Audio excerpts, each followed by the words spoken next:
Blinn opened their eyes slowly. Dried Rixper leaves greeted them. That was good. It was all a dream, a nightmare, but a dream all the same. Blinn rose, stretching their wings, looking around the room, the dream weariness still hiding in their joints.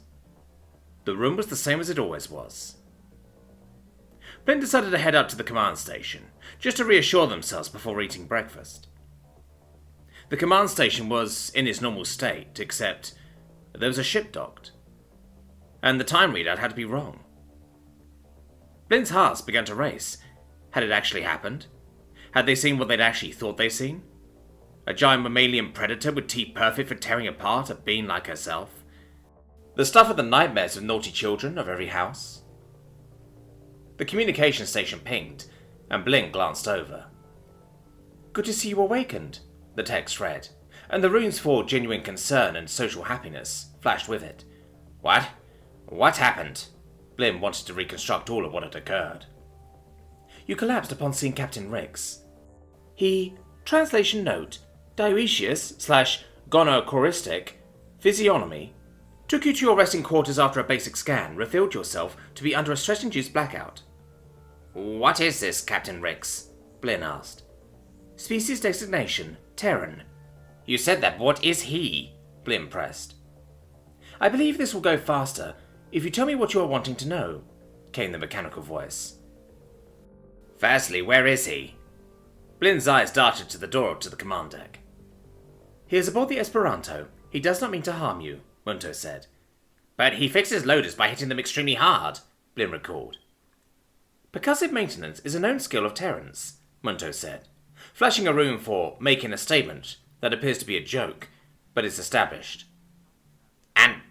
And those eyes!" Blinn wanted to puff their feathers and go after this. Captain Rix, talons first. This was an unusual feeling for Blinn, as Quinn are normally peaceful. But there was something about this Terran that made Blinn instinctively want to fight. "That is the standard appearance of a Terran," Munto said. "He can wear an appropriate head covering if it would cause you less stress." Blinn thought about it for a moment and flexed their feathers. "No, it wouldn't do much good. I still know what that face looks like underneath at this point," Blinn said. "Understandable. Please state your next inquiry." "How did you know I had one?" Blinn asked. "You're an organic in a predictably off-putting situation without resorting to baser instincts. It is a reasonable assumption," Munto said. "I thought Tassis was self-piloted. Is that not true?" Blinn decided on trying to stay away from the Terran in the metaphorical room. "Due to an unfortunate series of events, my core was relocated to the Esperanto from myself. I am currently operating suboptimally as a result," Munto replied. "Does this have anything to do with whatever tech you used to get here from your origin point? It must be some kind of super-secret tech if it can go that far in one sprint." Blinn wasn't hopeful for any information, but tried anyway. "The technology is outside of my understanding, but is considered legacy technology due to its age," Munto replied. "How come I've never heard of any drive being capable of something like that, then?" Blinn asked. "Because the society to which the technology belonged no longer exists, and the species to which the technology was invented was declared erroneously extinct approximately 300 years ago." "So it's a kind of archaeotech? I think that's the right term." Blinn tried to think back to the last round of books they had read about searching for advanced technologies in scientifically improbable settings. "That is a reasonable approximate term, particularly given the age of the Esperanto," Munto said. "How old is it?" Blinn asked, in a painfully obvious follow-up. 957 years, 2 months, 3 days, since the first initiation of the fusion core for service," Munto said, spelling it out in text as well. "I didn't think Tassis got that old." Blinn's voice trailed off, staring at the number. "We don't. I only recently discovered the TSS Esperanto approximately 4 weeks ago, according to shipboard chronometer. 12.5 weeks ago according to stellar chronometer counts," Munto said, listing out both time approximations. "How is that possible? It doesn't even make sense." Blinn thought back to their FTL course they had taken in order to become a station master. "Temporal compression as an artifact of the archaeotech." Munto displayed a normal temporal compression diagram for sublight speeds and the associated equations. "So, What's this ship and this Terran been doing for 900-something years? Is this Captain Rix that old? Captain Rix was part of a colony fleet headed to this system approximately 955 years ago. Due to issues experienced underway, the Esperanto did not reach the system. Captain Rix has been in stasis since the accident. That's not possible. Hibernation chambers are only rated up to 150 years. Correct. Captain Rix was in a stasis chamber, not a hibernation chamber. Is that more archaeotech? Technically, no. It is a known technology that relies on less reliable components, and is only due to the durability and reinforced nature of the Esperanto that Captain Rix was able to survive. So, what does he want? To meet you. Due to the differences in galactic society between when he entered stasis and currently, he has never met a xenospecies.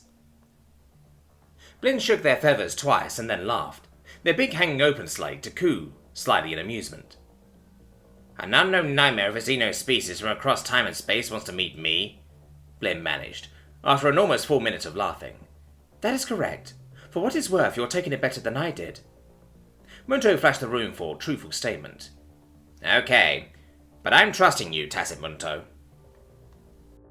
The large figure Blinn now knew to be a Terran was lounging on a pad next to the medical field generator. He looked smaller than he had when he was in that pressure suit, but he was still comparatively massive. Perhaps Terrans appeared bigger, but didn't actually weigh as much as Blinn guessed they might in that configuration. Maybe the clothing was cut to make the Terran appear bigger. That would make sense. Blinn relaxed as they approached the Terran to see the Terran was manipulating a device of some kind.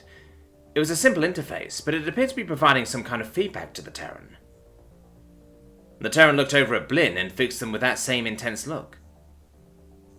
Knowing it was coming, Blinn fought the urge to screech and flee again.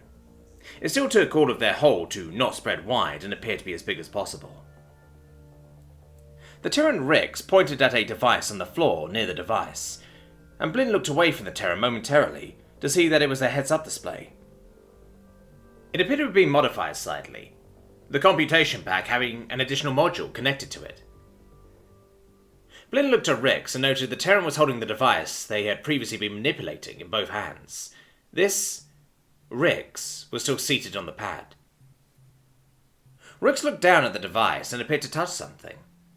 A blank screen on the Terran's garment flashed the room for polite greeting, followed by calm patience. It wasn't perfect, but Blinn understood. If the Terran really was from that far back, then of course they couldn't manage anything without some kind of translation help. Naturally, that was one of Blinn's major nitpicks about so many interspecies novellas. They all were able to perfectly communicate all of the time. Even with the help of the Tacits, interspecies communication was still almost staggeringly difficult. At least between species who were enough different. Between similar species it was a bit easier, but even then it was still difficult because of cultural context. Blinn felt a flash of sympathy for the xenophiles, who had to figure out how to manage without any kind of real translation help like a Tacit. Watching the Terran, Blinn donned the heads-up display and switched it on, while sitting down near the Terran. I will try and assist with translation between you two, the text read out. Greetings, Terran Captain Rix. Blinn decided on the most formal opening. Fair winds, Quinn Station Master Blinn, Rix tried, tapping the room for formal greeting. The voice modulation in the heads-up display, accompanied by a matching text readout, helped Blinn. What brings you to my station from across time and space? Blinn asked, having jokingly. I'm looking for a colony of Terrans who are supposed to be here. Have you seen them, or any signs of them? Rix tapped the room for mission statement. Blinn was confused. This Terran was looking for other Terrans? Did this Rix not know where their species' territory was? Are the members of your species supposed to be in this system? Blinn asked. Rix consulted the device he held and looked back at Blinn. Yes, approximately 900 years ago. I was part of a colony convoy aiming for this system. I am looking for them, Rix replied. Well, there are no Terrans here. I've never even heard of a Terran, so they wouldn't be in one of the other local systems either, Blinn answered. Rix made a kind of chuffing sound that made Blinn's pins feel fuzzy again. Rix noticed this apparently and tapped a rune. Fatalistic humor experienced flashed. You're not the first being to mention that to me. Is that the only reason you are here? Blinn asked. It's a start. There's a lot I don't know, but I figured I'd try and locate some Terrans or at least figure out what happened. Nobody seems to know why they're listed as extinct, Rick said, gesturing vaguely. Correct statement. Tacitnet provided no particular references regarding reasons for Terran extinction. Scroll the text across Blinn's heads-up display. So you're looking for your species, except it's supposed to be extinct, but nothing says why, Blinn asked. Rix looked at the device and appeared to smile. It sounds like a strange kind of mystery, doesn't it? Rix continued smiling.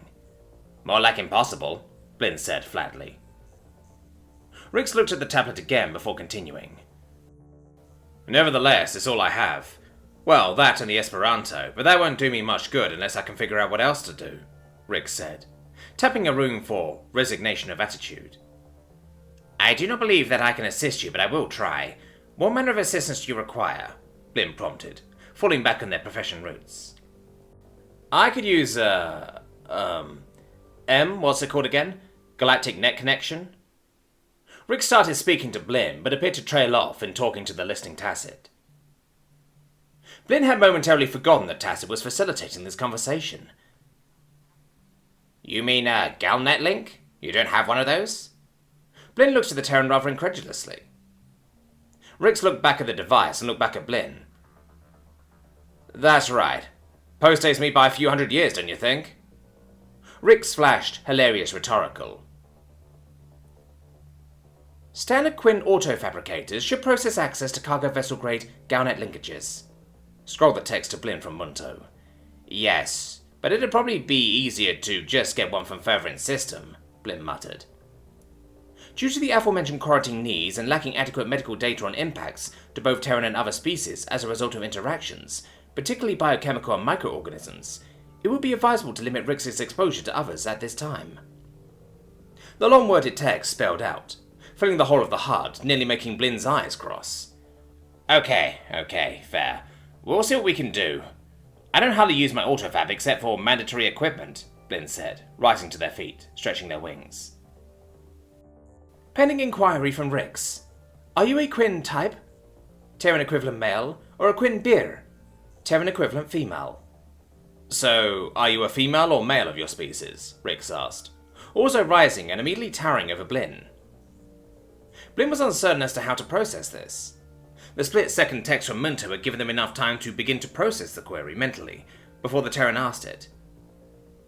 It wasn't an unreasonable question, or so Blinn's stories included, but it was strange to have it posed to yourself, compared with a book character. I am a Quinn beer, Terran equivalent of a female, but I am houseless, Blinn said, rather more affirmatively than she had felt for most of this conversation. Rix flashed a room for confusion. Houseless? Do you Terrans not live in houses? It was now Blinn's turn to be confused. We do. Well, some of us, Rix said. Munto appeared to flash the same rune to both Rix and Blinn. Cultural misunderstanding. Both Rix and Blinn started their own versions of laughter. Apparently, translating between the two organics was a bit harder than Munto had realized.